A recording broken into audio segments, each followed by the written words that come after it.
right? I was working in the background. Wait, ladies and gentlemen, we are live, and I have Curt Kempton from ResponsiBid.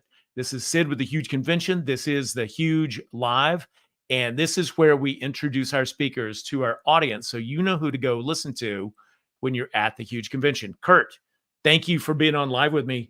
Yeah, I'm really glad to have you. But before we start, I have something that I need to let's see if you can hear this. Okay. okay. Oh, what's it? Oh man. Okay, this is where I'm a Luddite and my tech doesn't work. Hold on. Come on. What am I doing? I'm recording. Oh my gosh, I'm such a dork. Let's try this all over again because this is good. Dang it. What's wrong with Sid? That's the question everyone needs to be asking right now. Oh no. How do I just play? Oh, Curt, this is terrible. Okay, I'm gonna see if I can do this without breaking my audio or my internet. What have I done? I'm such a goofball. But you knew this coming in. Yeah, I knew that coming in. Let's see what we can get. Come to me, baby. I'm gonna turn it up. Can you hear it?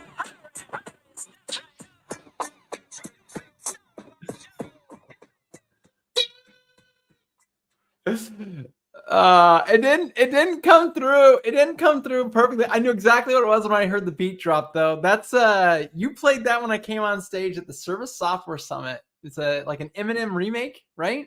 Yeah, in 2019 at Atlanta. Did that, or I believe that's right, something like that. The first Service Software Summit, and I had one of my guys' roommates, one of my technicians' roommate, is also a vocalist. I'm like, hey, could you just take this and strip it down and change one word? Kempton. And he's like, I got you. It's Kempton. He's showing up on stage. Yeah. So that, like, I was digging for that in my digital files to find it for this evening because I had met you before that, but that was when I first started getting to know you.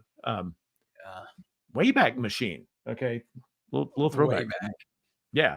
So I love that, man. 2019 was a good year, by the way. That was a really cool year for, I feel like, the growth of the industry as a whole.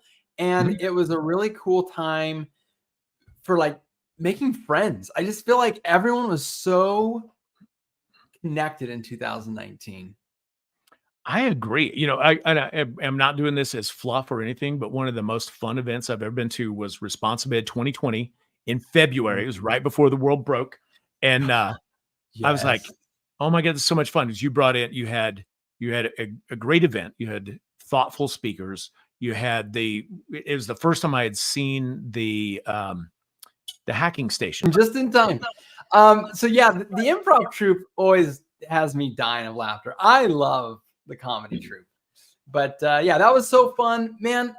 So as we're getting ready for the Huge, you know, I think it's okay if I say this. One of my favorite parts of any conference, but the Huge in general, is all of the networking. And like you said, the hacking rooms working on stuff together. It seems like when you go to these events, somebody will pull you aside, or you'll hear someone say something off in the corner, or maybe in a classroom. It's a throwaway comment for them, but it like means a lot to you. Yeah. If you just have the courage to go up and talk to that person and say, hey, I'd like to hear a little bit more about this thing you were talking about. You could like end up with one of the best friends for life. And that is so cool. That's such a cool way to connect. And it's the price of it's like the price of admission is worth that alone. Yeah. But then you have the actual conference that everyone's put thought into as well. That's true. You know, it's surprising. I've never, ever seen this not work. And this is not a tactic or a technique, but it's like sometimes if I'm in a new space, like I don't know somebody, I'm just as happy sitting against the wall and listening. But I have to get in, mix it up. And just, you're like, I don't know anybody, but we'll just walk up to somebody and go, hey, we haven't met. My name's Sid.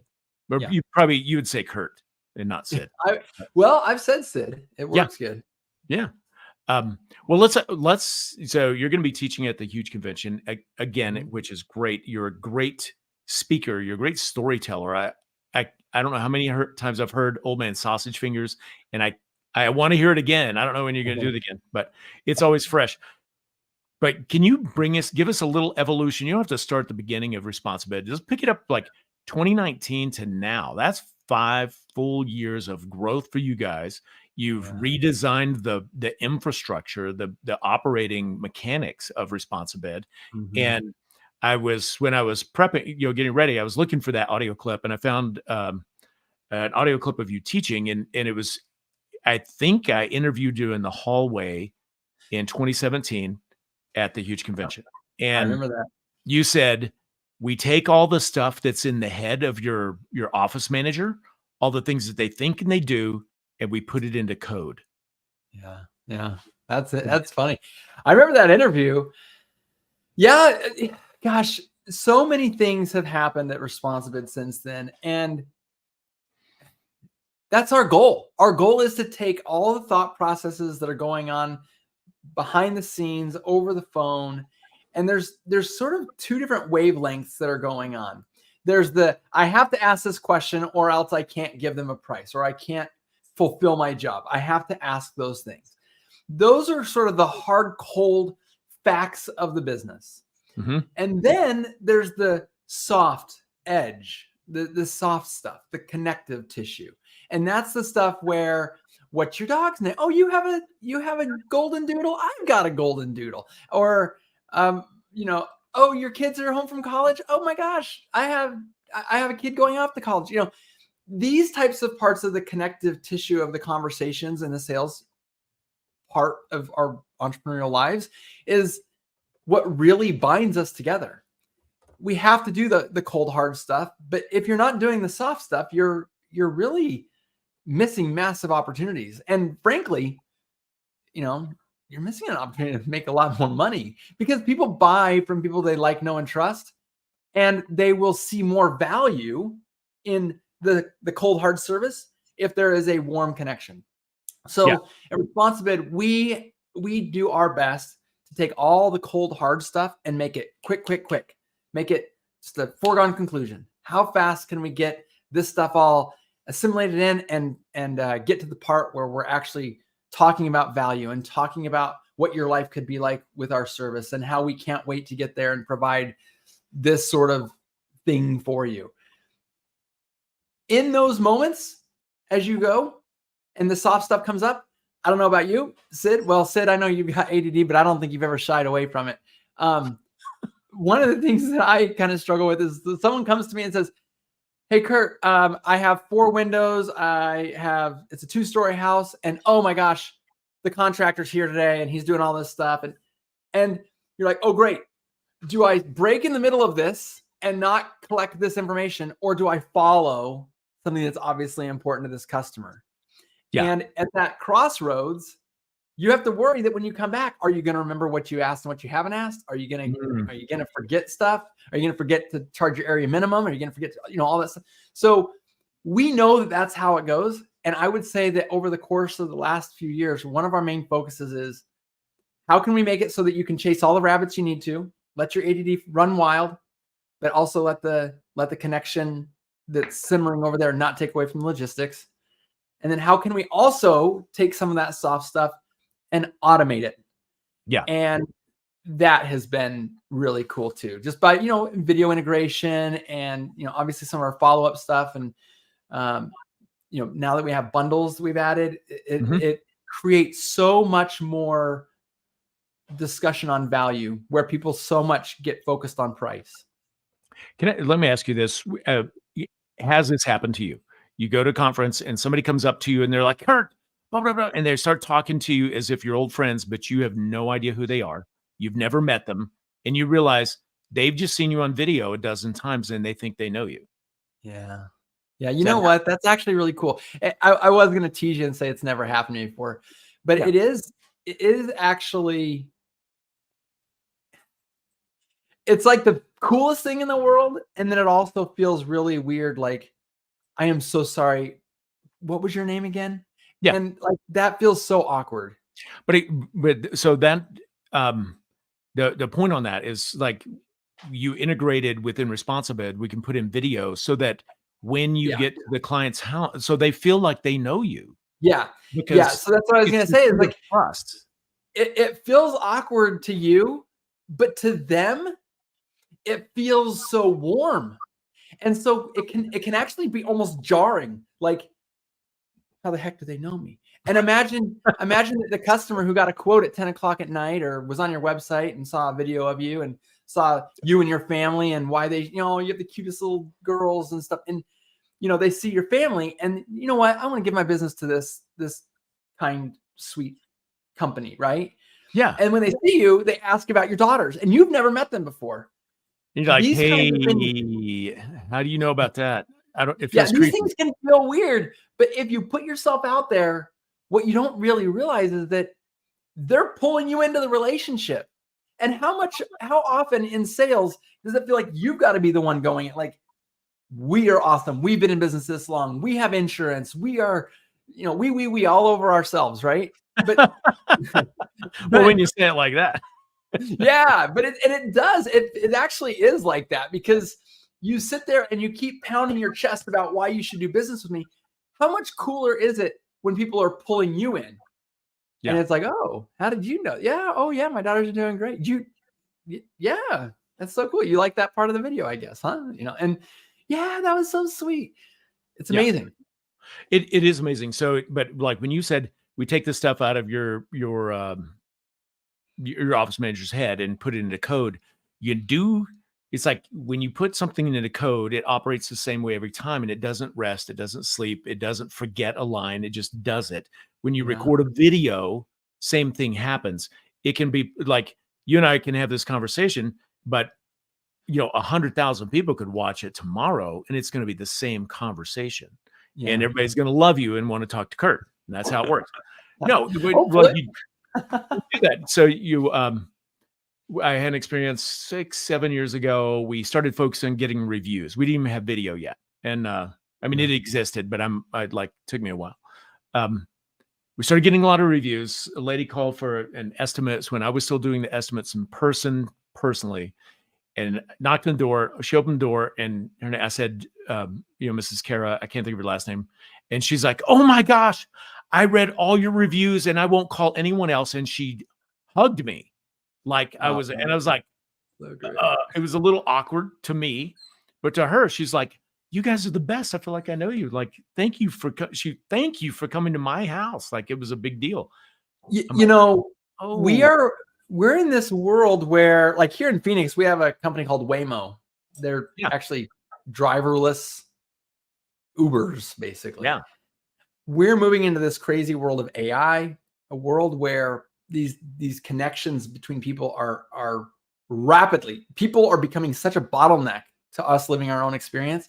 Yeah. Yet we learned in COVID, people can't live without people. Yes. That's the challenge, right? The challenge is, how do we meet the new world where it needs to be? And that's kind of what we're going to be talking about at the huge one. My breakout's going to be about is we're going to be discussing the idea of you don't need to be a slimy, sleazy salesman. You need to be presenting what people want to see, where they're looking, in the way that they can actually digest it on their own terms. Wow. And when you do that, you can create human connections that will have people's first human interaction with you pulling you in for a hug and telling you, I can't wait to do business with you before I even gotten a price. Yeah. And that sort of phenomenon is only going to get stronger. Yeah. Yeah. I love it. So what are some of the biggest reasons people hesitate to use ResponsiBid or any software that's going to actually save them time?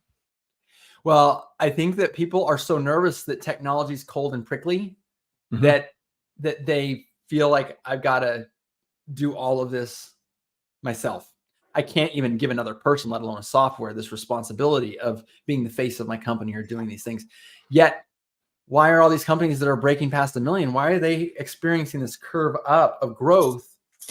And the reason is that no one's saying that you shouldn't be personable, and no one's saying that you shouldn't be extending your mission and values out into every bit of the customer journey. But what's happening is people are taking a feeling and which is a good feeling, the feeling of I am me. No one is like me. I want to be me. I want a handshake. I want a hug. Yeah. And they're conflating that with technology is bad, or anything that takes me out of the bottleneck is bad. For example, I like people just as much as the next guy, but when what happened is there was this fake version at the bank that started about 10 years ago. You'd go into the bank and you would be doing a transaction. I just need to cash this check or deposit this check, or I need to break this bill into something else. And what would happen is the teller would just out of nowhere be like, "Hi, what are you doing this weekend? Yeah. You have any big plans for the weekend?" And what they were trying to do was trying to connect. Yeah. But I'm trying to get my check deposit and get out of here. And I'm not, I think it's important to point out that there's times in our life when the self-checkout at the grocery store is better than the person who's running the right? Yeah. There is an important distinction that has to be made. And the reason that people shy away, I think, from technology is that they conflate the wrong things. And what you have to do is say, I need a path where you can go to the self-checkout, or I need a path that helps the millennial, or that helps the person who'd rather text than call. I need the path that will help this sort of new age Waymo Uber person who is in that moment of their life. And I need a way to take the personalized experience that I want to give, make it available to everyone who wants it, and replicate it as best I can in automation. If you can split it both ways, what's happening is that the generation coming up, the people who can afford home services now, don't call me, text me first and get permission to call me. Like, it's the new way. So you have to build both customer journeys.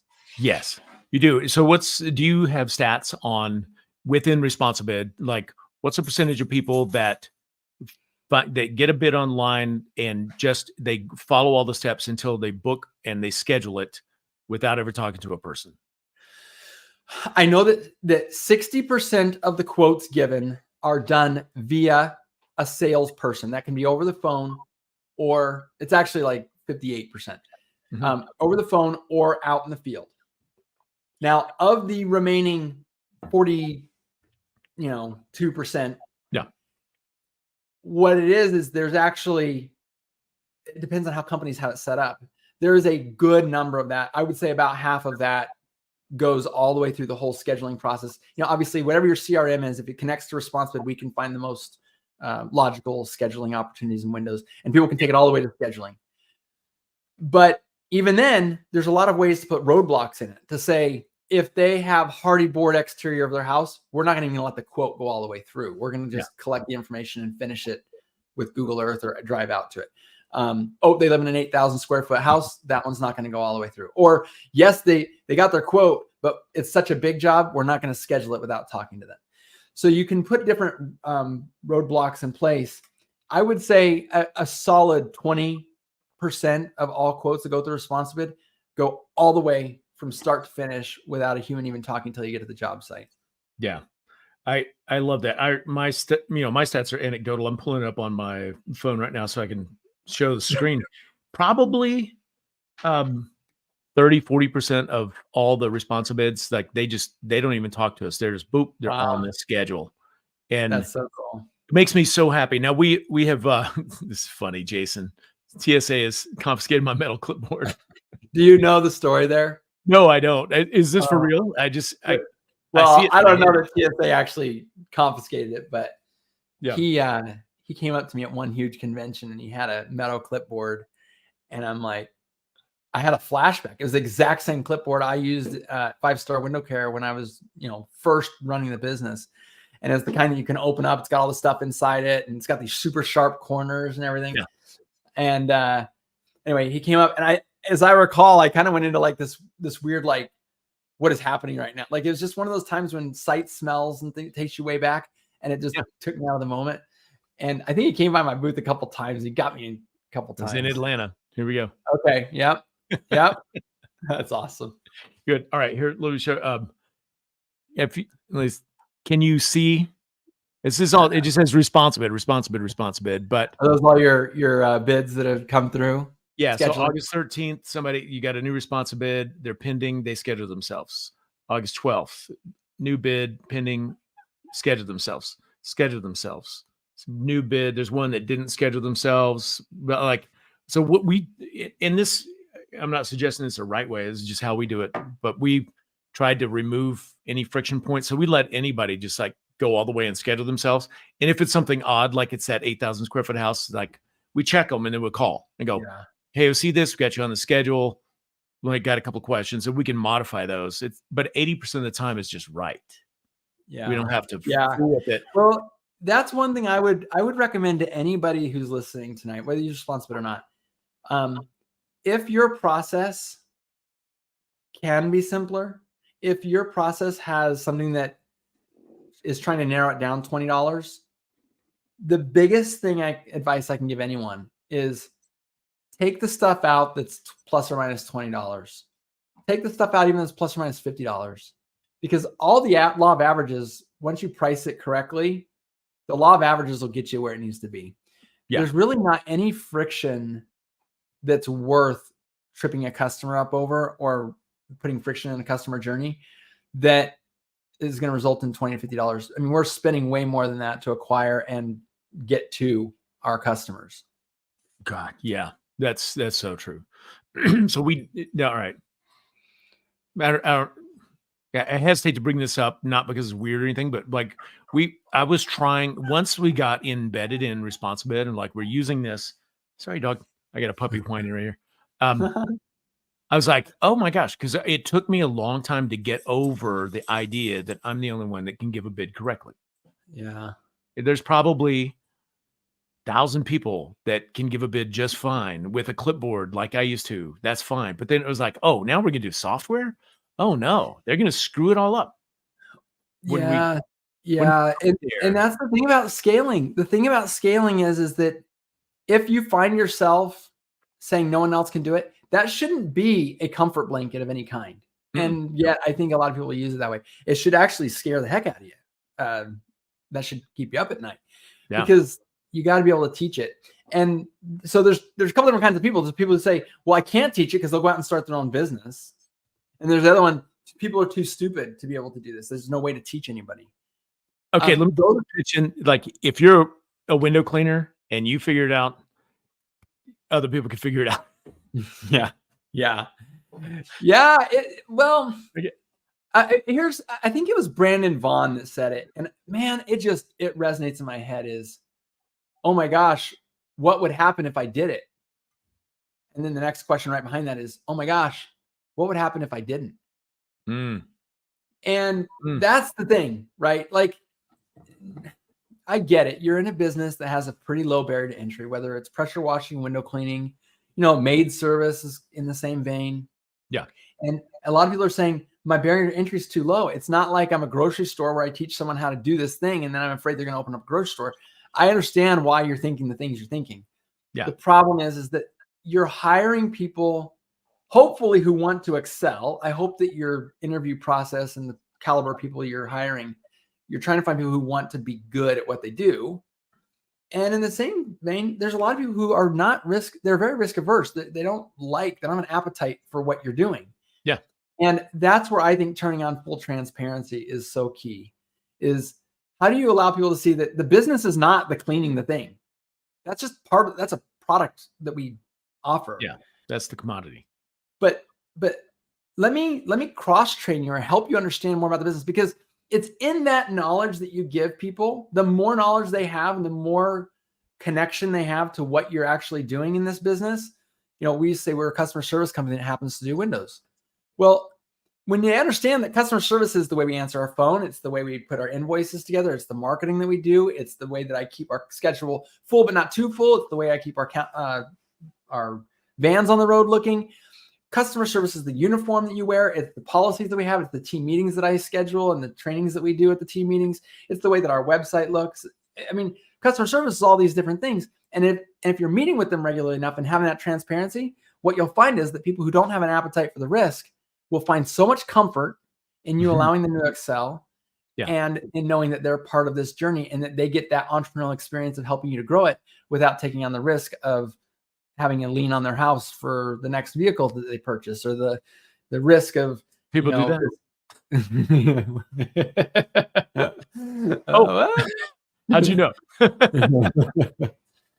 Yeah. So anyway, yeah. Yeah. And so overcoming the fear of being like that you're so, and when I said it, whenever you're listening, you go, Sid said window cleaners are dumb. That's not what I said. I often say, well, if simply I'm a window cleaner. I go, it's easy enough for me to figure out. It must be pretty easy. So that's what I meant when I go, it's easy enough for a window cleaner. But getting over the fear of you're the only one that can do it, so unique. There are any of that. It's like simple scales, complex fails. You've got to simplify it to the point where it can be duplicated 100 times over by somebody 100 miles away. That it just has to be. We after getting in bed with ResponsiBid in I mean that in a good way. Like we got, okay, I trust it. It's set up correctly and it just works. Then I was like, what else could we do? So we still get a lot of calls. And people are like, I want to get an estimate. So we did this. I was like, how simple could I make it? We got it down to, we ask 5 questions and give them a price over the phone for houses. We don't do it for commercial. I still haven't figured out how to simplify that.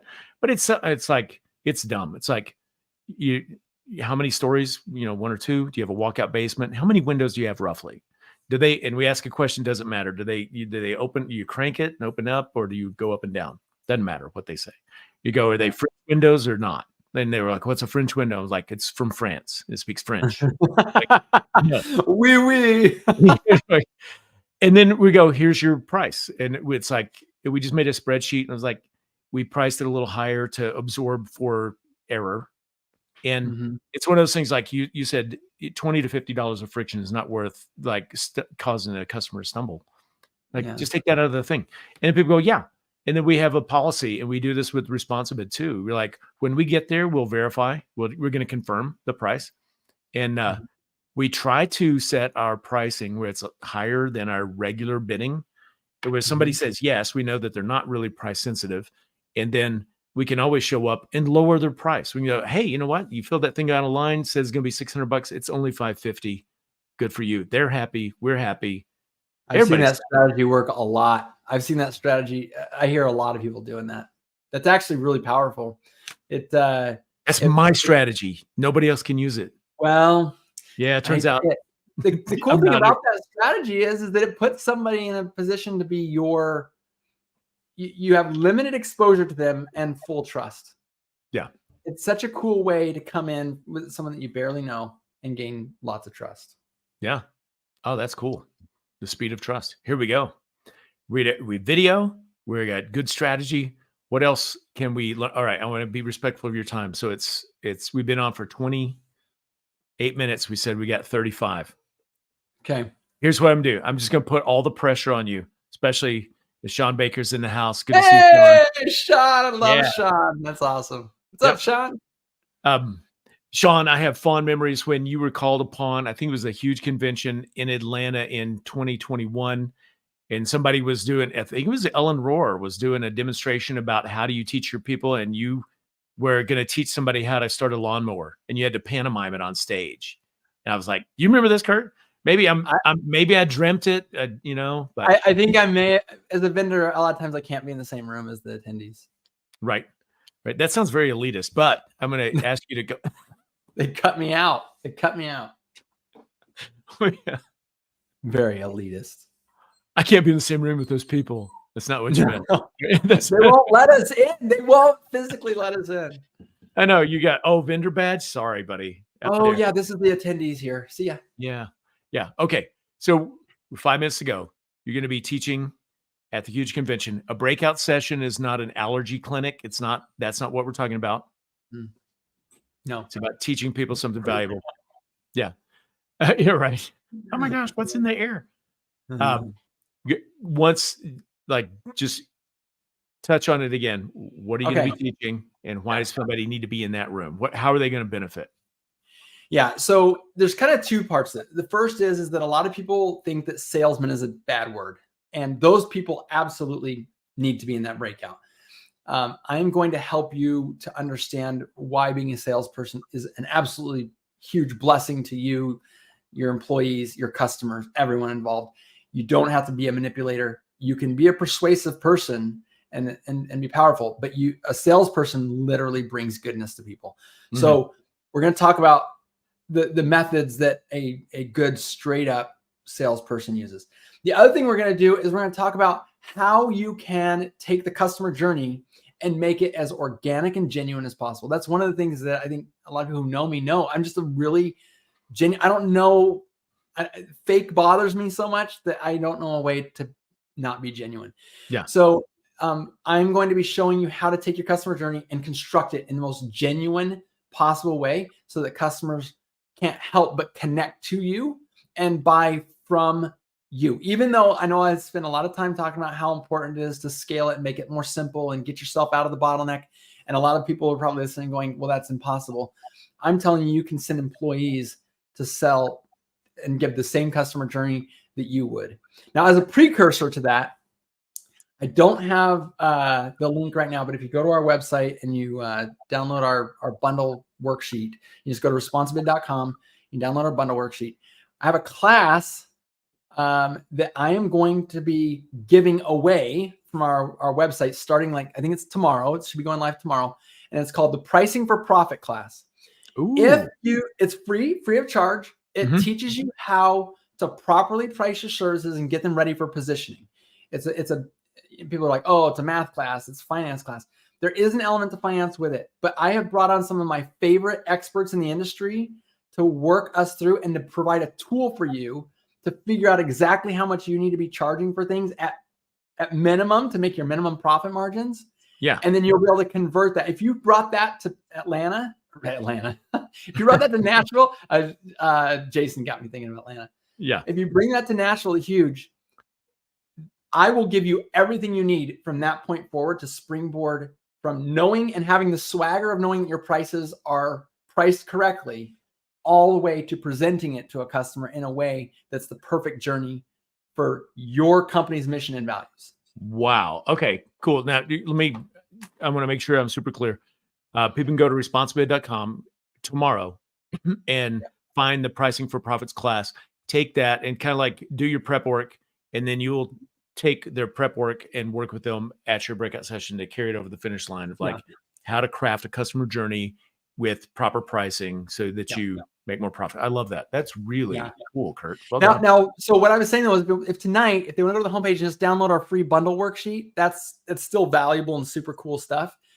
That will trigger me to let you know when we roll out our other one to send you a thing to say, hey, you got the bundle worksheet. Now we got the Pricing for Profit course free. We're going to be rotating from one free thing to another, but this new Pricing for Profit course is going to tie in perfectly to this huge convention breakout. Okay, cool. That's very cool. So you already know this for anybody watching now or later. The purpose of the huge convention is to help you elevate your business, to help you run a better business and learn.